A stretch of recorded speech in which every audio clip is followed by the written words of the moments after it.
আচ্ছা, আজকে আমরা যেটা শিখব সেটা হচ্ছে মানুষের লিঙ্গ নির্ধারণ পদ্ধতি। এটা ক্লাস 10-এর চ্যাপ্টার 3-তে আছে বেঙ্গলি ভার্সনে, যারা ওয়েস্ট বেঙ্গল বোর্ডে পড়ে।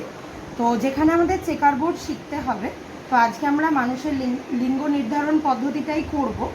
তো এখানে মেন আমরা যেটা জানবো সেটা হচ্ছে সন্তান মেয়ে হবে না ছেলে হবে সেটা ডিপেন্ড করে পিতার ওপর। কিন্তু আমাদের একটা ভুল ধারণা আছে যে সন্তান মেয়ে হবে না ছেলে হবে সেটা মায়ের ওপর ডিপেন্ড করে, কিন্তু মেনলি ডিপেন্ড করে পিতার ওপর। তো আজকে চেকার বোর্ডটাও আমরা শিখবো আর সাথে ওটাও বুঝবো যে সন্তান ছেলে হবে না মেয়ে হবে সেটা কিভাবে পিতার ওপর ডিপেন্ড করে। তো প্রথমে আমরা পিতার সেক্স ক্রোমোজোম এখান থেকে দেখতে পাচ্ছি XY, আর মাতার দেখতে পাচ্ছি XX।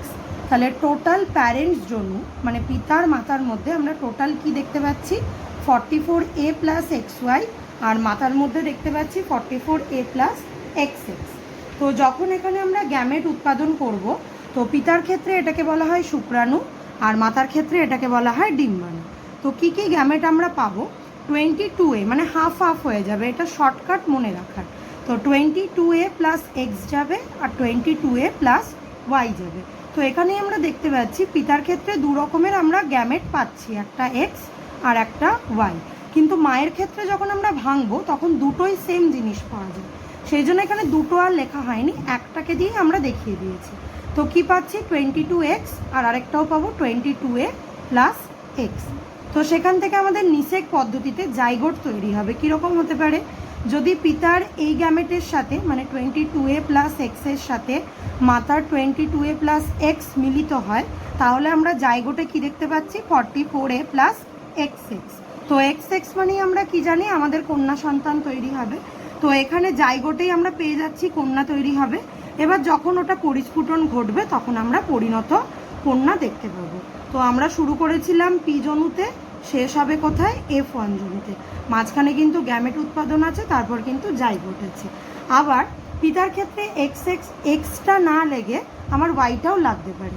তো 22A + Y আর তার সাথে 22A + X, তাহলে এখানে কি তৈরি হলো 44A + XY।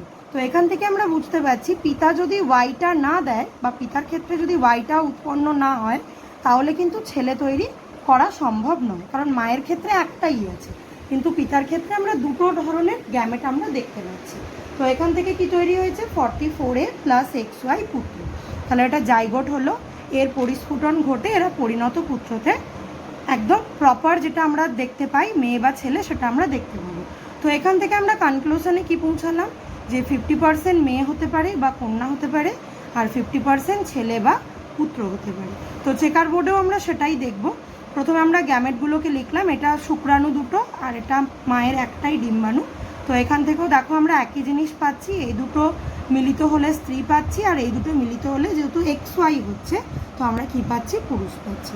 তো এখান থেকে বোঝা গেল যে কিভাবে মানুষের লিঙ্গ নির্ধারণের ক্ষেত্রে পিতার শুক্রাণু বা গ্যামেটটা সবথেকে বেশি ভাইটাল ভূমিকা এখানে নিয়ে থাকে। Thank you.